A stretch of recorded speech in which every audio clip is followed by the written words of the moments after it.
America ১৯৪৫ সালে জাপানের Hiroshima ও নাগাসাকিতে যে পারমাণবিক বোমা ফেলেছিল সেগুলো দুটি ভিন্ন বিমানে করে ফেলা হয়েছিল, আর এই বিমান দুটি কিন্তু এই বোয়িং কোম্পানির ছিল। Authorities say they've now recovered 270 bodies from the site of the plane crash.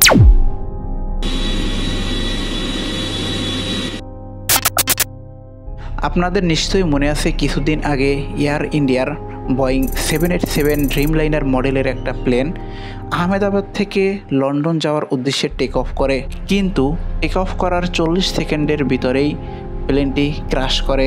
এই বোয়িং কোম্পানির প্লেন যে এই প্রথমবার ক্র্যাশ করেছে এমনটা নয়, এর আগেও কয়েকটি দেশে এই কোম্পানির বিমান ক্র্যাশ করার কথা শোনা গেছে। বোয়িং কোম্পানি বর্তমান বিশ্বের সবচেয়ে বড় এরোপ্লেন ম্যানুফ্যাকচারার কোম্পানি। এত বড় কোম্পানি হওয়া সত্ত্বেও কেন এই কোম্পানির প্লেনগুলো এত ক্র্যাশ করে, তার আগে জানতে হবে এই কোম্পানির গৌরবোজ্জ্বল ইতিহাস। বোয়িং কোম্পানি শুরুতেই বোয়িং কোম্পানি হিসেবে পরিচিত ছিল না। 1916 সালে ওয়াশিংটনের সিয়াটলে উইলিয়াম বোয়িং একটা কোম্পানি প্রতিষ্ঠা করেন এবং সেটার নাম দেন প্যাসিফিক এরো প্রোডাক্টস।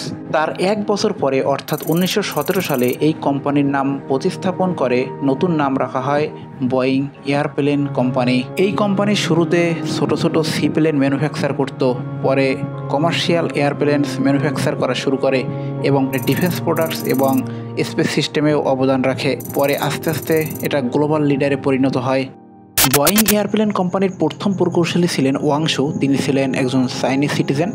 তো তাকে 1916 সালে বোয়িং কোম্পানি হায়ার করে। আর একটা জিনিস এখানে জানিয়ে রাখি, এই যে ওয়াংশু তিনি ম্যাসাচুসেটস ইনস্টিটিউট অফ টেকনোলজি মানে MIT থেকে স্নাতক সম্পন্ন করেন। তিনি বোয়িং মডেল 2 ডিজাইন করেছিলেন, যেটা ছিল বোয়িংয়ের প্রথম ফিনান্সিয়াল সাকসেস। তো ওই সময়টায় প্রথম বিশ্বযুদ্ধ চলতেছিল। তো প্রথম বিশ্বযুদ্ধের সময় বোয়িং প্রাথমিকভাবে নৌবাহিনীর জন্য ফ্লাইং বোটস মানে উড়ন্ত নৌকা তৈরির উপর মনোনিবেশ করেছিল। 6 এপ্রিল 1917 সালে মার্কিন যুক্তরাষ্ট্র জার্মানির বিরুদ্ধে যুদ্ধ ঘোষণা করে এবং পুরো বিশ্ব তখন প্রথম ওয়ার্ল্ড ওয়ারে প্রবেশ করে। মার্কিন যুক্তরাষ্ট্র যুদ্ধে প্রবেশের সাথে সাথে বোয়িং জানতেন যে মার্কিন নৌবাহিনীর প্রশিক্ষণের জন্য সমুদ্র বিমানের প্রয়োজন, তাই বোয়িং দুটি নতুন মডেল ফ্লোরিডার পেনিনসুলায় পাঠায়। US নেভি মডেল 2 পছন্দ করে এবং আরও 50টা অর্ডার করে। এই আর্থিক অপ্রত্যাশিত লাভের আলোকে বিল বোয়িং থেকে শুরু করে কয়েক দশক ধরে কোম্পানির প্রধান নির্বাহীরা সতর্কভাবে লক্ষ্য করেছিলেন যে ওয়াংশু-এর প্রচেষ্টা ছাড়া, বিশেষ করে মডেল 2 এর সাথে, কোম্পানিটি প্রাথমিক বছরগুলোতে প্রভাবশালী বিশ্ব বিমান প্রস্তুতকারক হয়ে উঠতে পারত না। 1918 সালে প্রথম বিশ্বযুদ্ধ শেষ হলে বাণিজ্যিক বিমান বাজারে সস্তা হয় আর সামরিক বিমানের চাহিদা কমতে থাকে, যার ফলে বিমান কোম্পানিগুলো নতুন বিমান বিক্রি করতে পারেনি, যার ফলে অনেক ব্যবসা বন্ধ হয়ে যায়। বোয়িং সহ অন্যান্যরা অন্যান্য পণ্য বিক্রি শুরু করে।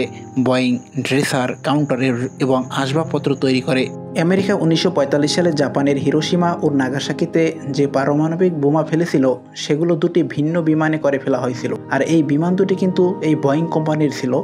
বোয়িং B-29 সুপার ফোর্টলেস নামের দুটি মডেলের।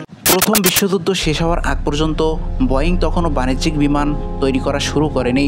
তখনও বোয়িং ছোট ছোট বিমান এবং মার্কিন সেনাবাহিনীর প্রশিক্ষণের জন্য ছোট ছোট বিমান প্রস্তুত করত। প্রথম বিশ্বযুদ্ধ শেষ হওয়ার পর উইলিয়াম এডওয়ার্ড বোয়িং চিন্তা করলেন, যোদ্ধাদের জন্য যদি বিমান বানানো যায় তাহলে সাধারণ মানুষের জন্য কেন নয়। সেই চিন্তা থেকেই বোয়িং বাণিজ্যিক বিমান তৈরি করা শুরু করে। বোয়িং জানতেন মানুষ ঘুরতে চায়, ব্যবসা করতে চায়, আর তার জন্য আকাশই হতে পারে ভবিষ্যতের পথ। 1930-এর দশকে বোয়িং যাত্রী পরিবহনের দিকে মনোযোগ দেয়। বোয়িং 247 নামে একটা আধুনিক যাত্রীবাহী জেট তৈরি করে, যা তখনকার সব বিমানের চেয়ে দ্রুতগামী ও আরামদায়ক ছিল। তবে এই সময়টিতে বোয়িং শুধু বিমান বানায়নি, বরং এয়ারলাইন্স ব্যবসায়ও ঢুকে পড়েছিল। তাদের নিজস্ব একটা এয়ারলাইন্স ছিল, ইউনাইটেড এয়ারলাইন্স, কিন্তু আমেরিকার সরকার পরে এয়ারলাইন ও উড়োজাহাজ নির্মাণ ব্যবসা আলাদা করে দেয়। এরপরে আসে দ্বিতীয় বিশ্বযুদ্ধ। দ্বিতীয় বিশ্বযুদ্ধের সময় বোয়িং তৈরি করে বিশ্বের অন্যতম শক্তিশালী বোমারু বিমান B-17 ফ্লাইং ফোর্ট্রেস এবং B-29 সুপার ফোর্ট্রেস। আমি আগেই বলেছি এই B-29 দিয়েই এনোলা গে নামের একটি বিমান হিরোশিমা শহরে পারমাণবিক বোমা ফেলে। যুদ্ধ শেষ হয়, কিন্তু বোয়িং তখন হয়ে যায় সামরিক বিমান তৈরির রাজা। শেষ হয় দ্বিতীয় বিশ্বযুদ্ধ, বিশ্ব নতুন করে গড়ে উঠতে শুরু করে। মানুষ তখন আকাশে চড়ে ঘুরে বেড়াতে চায়। তখন বোয়িং তৈরি করে বোয়িং 707 যেটা ছিল প্রথম সফল কমার্শিয়াল জেট। এটি আকাশপথে বিপ্লব ঘটিয়ে দেয়। বিমানে ভ্রমণ সহজ, দ্রুত এবং আরামদায়ক হয়। এরপরে আসে 727, 737, 747। এই প্রত্যেকটা মডেলের আলাদা আলাদা বৈশিষ্ট্য ছিল। যেমন 727 ছোট এয়ারপোর্টেও নামতে পারে, আর 737 সবচেয়ে বেশি বিক্রি হওয়া প্লেন, আর 747 এটার আরেক নাম জাম্বো জেট। মানে এত বড় বিমান আগে কেউ কল্পনাও করেনি, তাই এটাকে জাম্বো জেট বলা হতো। এই 747 এত বিখ্যাত হয়েছিল যে একে বলা হতো কুইন অফ স্কাইস, মানে আকাশের রানী। বোয়িং শুধু বাণিজ্যিক প্লেনেই থেমে থাকেনি, তারা মহাকাশ গবেষণাতেও ঢুকে পড়ে। তারা তৈরি করে স্যাটেলাইট, স্পেস ক্যাপসুল, নাসার প্রজেক্টেও অংশগ্রহণ করে। এছাড়াও তারা বানায় সামরিক ড্রোন, যুদ্ধ বিমান। 1997 সালে বোয়িং কিনে নেয় আরেক বিখ্যাত কোম্পানি ম্যাকডোনাল্ড ডগলাস। এতে তাদের সামরিক শক্তি আরও বাড়ে। তবে বোয়িংয়ের জিরো থেকে হিরো হওয়ার গল্পটা মোটেই সহজ ছিল না। 2018 ও 2019 সালে বোয়িং 737 ম্যাক্স বিমান দুটি ভয়ঙ্কর দুর্ঘটনায় পড়ে। এতে 346 জন মানুষ প্রাণ হারায়। বিশ্বব্যাপী এই মডেল নিষিদ্ধ করা হয়। বোয়িংয়ের সুনাম ক্ষুণ্ণ হয়, স্টকে দাম পড়ে যায়। তখন কোম্পানি দিশেহারা হয়ে পড়ে।